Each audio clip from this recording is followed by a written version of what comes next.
என்ன சொன்னாலும் புரிஞ்சுக்காத எங்க ஊரு மக்குன்னு மாணிக்கம் தம்பியோட நீங்க பேசும்போதே வந்துட்டேன். தம்பி மாணிக்கம், என்ன மாநாடு?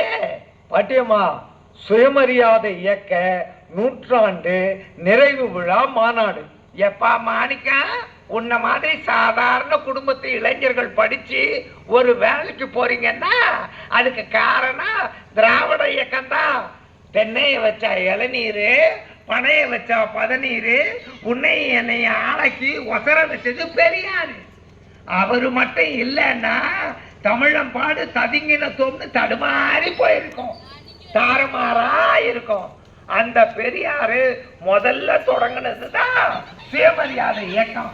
அதுதான் படிப்படியா மாறி இன்னைக்கு திராவிடர் கழகமா, திராவிட மாடல் ஆட்சியா உருமாறி நின்று உன்னை என்னையும் காப்பாத்திக்கிட்டு இருக்க.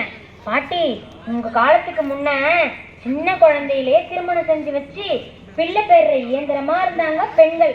அடுப்படி சிறையில அடைஞ்சு கிடந்த பெண்களோட விடுதலைக்கு குரல் கொடுத்தவர் தான் பகுத்தறிவு பகலவன் தந்தை பெரியார். அவர் சொன்ன மாதிரியே ஊராட்சி, பேரூராட்சி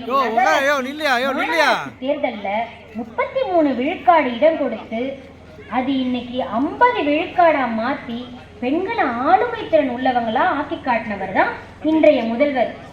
ஏழை எளிய பெண்கள் வாழ்க்கையில விடியல மாசம் 1000 ரூபாய் உரிமை தொகை,